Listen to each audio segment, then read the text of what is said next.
Welcome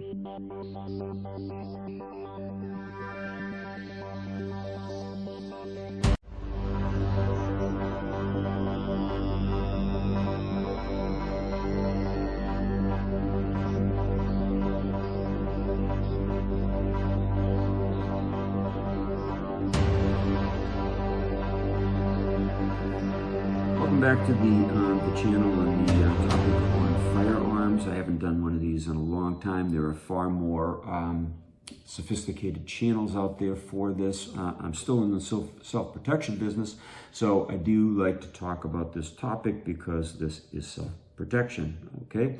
Now, the title of the film is Primary or Backup. Now, most people will take this semi-automatic type of a weapon to use as a primary firearm. And they will use the revolver as a secondary or backup. Now, I contest that it might be better the other way, and let me explain the situation. Now, in a self-defense situation, you're always caught by surprise. You're caught unaware. If you're going into an intentional situation, you're going to want more firepower. Okay, say you're guarding something like a school that was just tragically attacked. If you were in there and an armed guard, you would want more firepower. You would want 10. At least this one carries 10. This is a small firearm, but you have extra magazines that also carry 10. And you can also find nice configurations where you got the holster and the backup magazine also. So that would make more sense if you were going into a situation like that where you may need more than a few shots. And that would be because of trying to maybe get the person out by firing a few shots to let them know that someone was on the premises and they were gunning for them, that they are going to have to take the defensive as well as the offensive. All right, and you would need the extra shots, maybe a couple shots for the warning, and maybe a couple extra to move them around a little bit before you could fire upon them. Now, if you're going out in a normal situation, say you're in a subway, maybe you're downtown or something, and there's a mob, a flash mob that sets up, or a riot just flares up, you don't know these days. Right? This is a better primary weapon. Now, the reason I say that is it's less in capacity, but remember, in a situation like that, you're only trying to escape. You're not trying to go in and take down the opponent or the assailant as much as you could with this. This is to get you out of the situation. Now, the reason why I'm saying that this is a better primary in a normal self-defense situation is you're going to be surprised, you're going to be attacked, whether it's from the side, the back, the front. Maybe you have 2, 3, 4, 5 opponents. Okay, now this has 6 sure shots. Now, this is a 6-shot revolver. It's chambered in .327 Federal Magnum, and it has excellent firepower compared to a 9mm and also a .357. I used to carry .357. The problem with that with small frame revolvers like this for easy concealability, because I'm a small individual and it is summertime here, is you need something a little smaller to carry. But this is going to give you that firepower equal to a 9. And if you want more information on the ballistics information compared to a 9mm or a .357 Magnum, go to the Gun Sam channel. Excellent channel. It got me excited about this firearm to begin with. And I've carried it, I've fired it quite a bit, and it's quickly becoming my favorite carry piece. And again, the reason is you've got 6 sure shots. It's very low snaggability on clothing.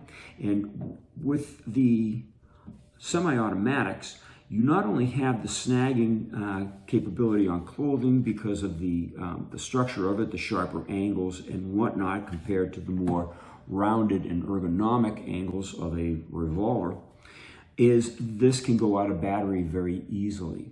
Now, if you're just standing on the range firing, that's not a problem. If you're in a course and you have to deploy the firearm from your holster and fire on the targets, it's never a problem.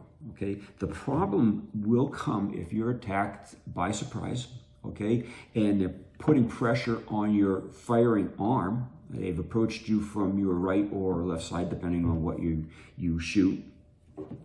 And you're going to be pressed. Now, that pressure can do a couple different things. First of all, it can cause a weak wrist, where you may be able to get off one shot, but the subsequent shots, it might have gone out of battery, it might have a misfire or a failure to feed because of that limp-wristed action. So you have one shot compared to 6 sure shots in the similar situation. Now, we're going to show you a film at the end. We did a practice round. This is the first time these individuals did this kind of training, even though they've taken extensive firearm courses and they're quite proficient with their firearms. We noticed that there was so much pressure on this when they did the action in a mob situation. They couldn't quite tell if they could pull the trigger adequately, if it had a failure to feed. They just knew that they had a lot of pressure sometimes on their arm, and they couldn't get a good grip on the gun, a tight grip on the gun sometimes, or an ability to squeeze the trigger without causing a little fluctuation in their wrist. Now, with this model, if you do have a weaker wrist or a weaker grip, the second shot's going to go off. So is the third, the fourth, and the fifth, and the sixth. Okay, with this, there's a higher probability, okay, that it won't fire correctly. Okay, when you have 5, 6 people on you, you're going to need more than one shot. Now, the one shot might be enough to scare them off, but not as much as 2, 3, 4, 5, 6 shots, okay? And again, the power in this is equal to the power in this. So we're just sort of mixing apples and apples, or comparing apples and apples in the ballistics range, in the type of firearm and the capabilities. It's a little bit different. Now, that's why if I was going to carry 2 guns at as a backup, I know most police officers have their sidearm, and they will carry a small revolver for a backup. However, as a civilian, carrying the semi-automatic as a backup would be a better opportunity. Now, this will get you out of a heavy jam quickly, okay? With no snags, no muss, no fuss. It's not going to misfire. It's just going to be a reliable weapon to get you to cover. Okay, in a situation, a real self-defense situation, the idea is to get to cover. Okay, it's not to sit there and battle it out because you got more rounds. The idea is to get yourself out of the trouble and get to cover where you could hopefully reload, or you are just out of imminent danger. All right, now this is an excellent weapon if you are, again, guarding a situation and you need heavy ammunition load, where you can carry 2 or maybe even 3 magazines with you. Okay, this you can carry just as many rounds. Okay, it's just going to be a little bit harder to load this. Okay, so again, 2 different scenarios.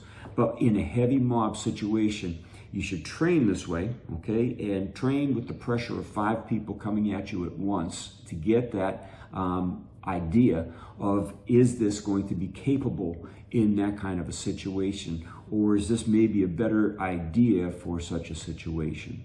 So those are just my thoughts, my ideas. It's why I carry a revolver, because I mostly don't guard anything. I'm not going to be worried about the heavier ammo load, and if I do, I just bring an extra magazine or wear this type of a holster with the extra magazine in it. Again, this is an excellent round as an excellent firearm as a primary carry. And I know I'm not as polished as some of the other gun channels. However, I am a full-time professional self-defense instructor, and I've been working with military, police, and civilians for 45 years. All right, and the situations that I'm describing, the multiple person attack, is very rarely thought about and or practiced. You should practice this. Practice your ideas on how to work with multiple opponents and situations. So So thanks for watching. Really appreciate it. Now let's take a look at some of the films we did. This is their first training, as I mentioned prior. This is the first time these people that are proficient in firearms and do carry, but this was their first time being attacked simultaneously by 5 or 6 individuals, and you're going to see the difficulties that ensued. You won't see how they were pressured on their arm. Sometimes we ask them what happened. You'll see one firearm fell to the floor. That could put that out, also out of battery. So as you're watching these films, watch how they move around and watch how the pressures on that arm with the firearm are exerted, and understand that limp wristing your semi-automatic is going to lead to a probability of misfeed or misfire. Yeah, it's a nice distance on that one that you cleared yourself well. Yeah, like I made a point. Like my thinking was, I got to get that gun, but like, I don't need the gun because it's the same thing I used to always carry a knife. I want to be able to fight without it if I can. Right. Take it out because I can't win, then it comes out. Yeah, good point. Good point.